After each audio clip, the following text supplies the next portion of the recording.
Hello viewers, today we are going to discuss that what kind of marketing activities can be marketed, or in another words we can say what are the scope of marketing.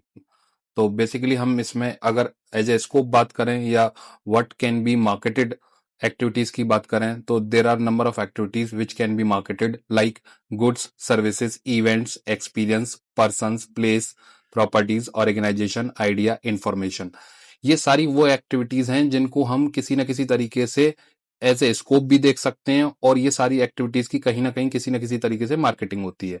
जैसे goods को अगर हम explain करें तो any tangible thing physical items produced on a large scale, चाहे small scale पे हो चाहे लार्ज स्केल पे हो। जैसे अगर हम किसी भी प्रोडक्ट की बात करें, पेन की बात करें, इलेक्ट्रॉनिक्स आइटम्स की बात करें, पैक्ड फूड की बात करें, तो ये क्या है, ये गुड्स की कैटेगरी है। अगर हम सर्विस सेक्टर की बात करते हैं तो जो इंटेंजिबल प्रोडक्ट्स होते हैं जैसे बैंकिंग सेक्टर हो गया, हेल्थ केयर एक्टिविटी हो गई, एजुकेशन हो गया, तो हमारी मार्केटिंग एक्टिविटी यहाँ पे भी होती है लेकिन इन सर्विसेज को हम देख नहीं सकते हैं। दूसरा, अगर हम इवेंट्स की बात करते हैं तो इवेंट्स जो टाइम बेस्ड एक इवेंट्स होते हैं, जैसे मान लीजिए कोई स्पोर्ट इवेंट हो गया, ओलंपिक्स हो गए, आईपीएल हो गए, फीफा वर्ल्ड कप हो गया, तो इनकी भी मार्केटिंग होती है, तो इनको हम इवेंट की तरह ट्रीट करते हैं।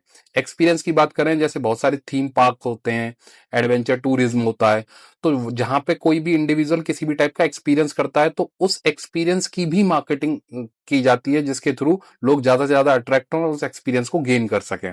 उसके बाद हम बात करें पर्सन की, तो पर्सन क्या है, जैसे कोई सेलिब्रिटी हो गया, मोटिवेशनल स्पीकर्स हो गए, तो इनकी भी मार्केटिंग होती है कि लोग कैसे ज्यादा से ज्यादा इनसे अट्रैक्ट हो, ये किस तरीके से ज्यादा प्रमोशन करें। उसके बाद हम प्लेसेस की बात करें तो प्लेसेस में जैसे कोई भी टूरिज्म प्लेस हो गया, कोई एरिया हो गया, कोई स्टेट हो गया, कोई रीजन हो गया। जैसे हम इंडिया में बात करें तो ताजमहल एक बहुत ही फेमस स्पेस है, तो वो क्या है, ताजमहल की भी मार्केटिंग होती है, तो वो प्लेस की मार्केटिंग है। किसी एक स्टेट की मार्केटिंग होती है, किसी एक रीजन की मार्केटिंग होती है। इसी तरीके से प्रॉपर्टी है, प्रॉपर्टी में क्या होता है कि जैसे बाइंग और सेलिंग के लिए, रेंट के लिए, या किसी भी तरीके से किसी भी प्रॉपर्टी, जो हम रियल एस्टेट सेक्टर जिसको बोलते हैं, तो प्रॉपर्टी की भी मार्केटिंग होती है। उसके बाद हम ऑर्गेनाइजेशन की बात करें तो ऑर्गेनाइजेशन जिस तरीके से कोई भी नॉन प्रॉफिट एक्टिविटी हो, कोई भी ऑर्गेनाइजेशन कर रही है या प्रॉफिट वाली भी एक्टिविटी हो, तो उसकी भी कंपनी अपने आपको प्रमोट करने के लिए, अपनी मार्केट में एग्जिस्टेंस क्रिएट करने के लिए, अपनी रेपुटेशन बिल्ड करने के लिए अपनी मार्केटिंग करती है।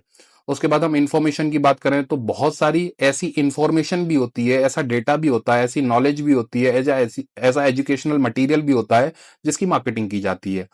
इसी तरीके से एक होता है आइडिया। आइडिया क्या होता है, जैसे मान लीजिए एक इसमें लिखा हुआ सेव द एनवायरमेंट। अब सेव द एनवायरमेंट क्या है, एक आइडिया है। अब इसकी मार्केटिंग की जाती है कि किस तरीके से लोग एनवायरमेंटल फ्रेंडली हों और किस तरीके से ज्यादा से ज्यादा इसको प्रमोट करें, तो आइडिया की भी मार्केटिंग हो रही है।